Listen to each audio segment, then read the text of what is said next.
Today's video, I'm going to tell you my initial thoughts on the FAA's remote ID ruling, and I'm going to give you a couple videos to reference if you want to do a deep dive on this new ruling. Let's get into it.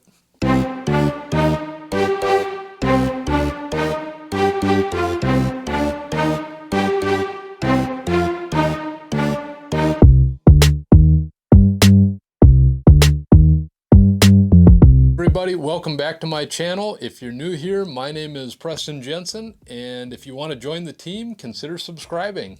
Today I'm going to give you my initial thoughts on the FAA's final ruling on the remote ID. When I saw it came out, the first thing I did was go to the FAA website, and I was very discouraged to see that the final ruling was 470 pages long.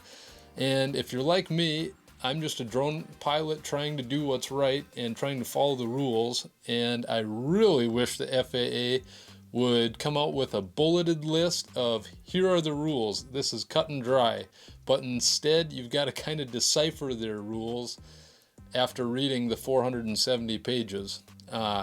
I didn't read the 470 pages, but I found a couple great resources that solved most of the questions I had when this final ruling came out.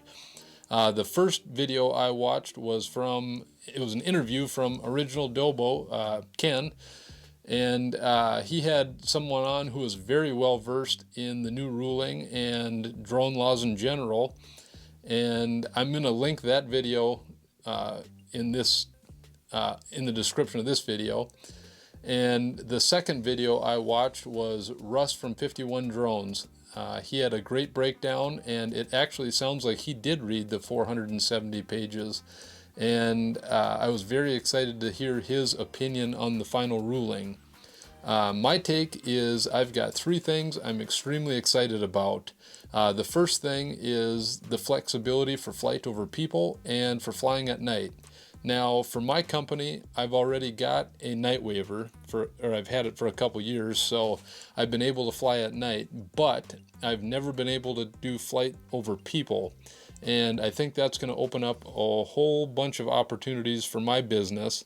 I've looked into getting that waiver in the past, but the way the rules are set up now, it's almost impossible to get that waiver.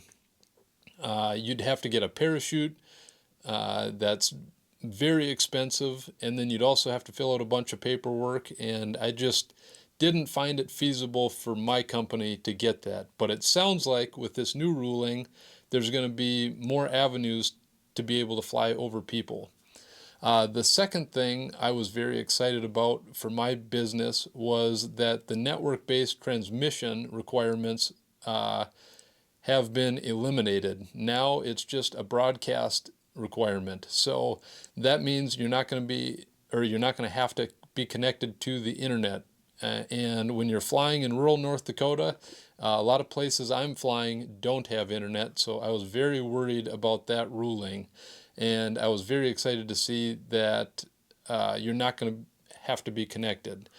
So the final thing I was extremely excited about was that the requirement for the recurrent test is no longer. You're not going to have to take that recurrent test as a Part 107 pilot. You are going to have to take the initial test, which is understandable, and there's going to be some training involved, and we really haven't heard what that's going to look like, but I'm excited to see where that goes in the future. And I'm also excited to see that instead of taking a test that you've taken before and you've studied for, you kind of know the answers already, you're hopefully going to get some beneficial training to make you a better pilot, a more safe pilot.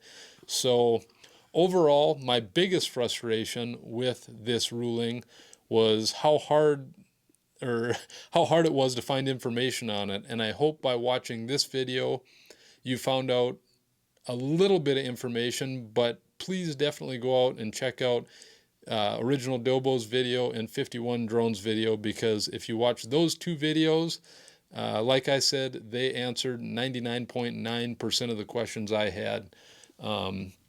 Thank you for watching this video. If you have any questions for me, I'll definitely try and figure them out if I don't know the answer to them. I'm excited to see where this remote ID goes in the future. Like it said in Ken's video, this isn't going to be implemented for at least 2.5 to 3 years. So for the people who are worried about the drones that they just purchased over Christmas or they just got as a gift, more than likely those drones are going to have to be replaced before this remote ID gets implemented. So a lot of bright things to look at in the future for the drone industry. I am still very nervous for the FPV community and the hobbyists. I know a lot of hobbyists don't really want to go to an AMA field to fly their FPV drones, and I feel like the FPV guys already have their quads streamlined down to making the GoPros as tiny as they can possibly be. So I hope these modules or the hardware that is required to broadcast for remote ID is small enough so it doesn't negatively affect the FPV community. I want to thank you guys for watching.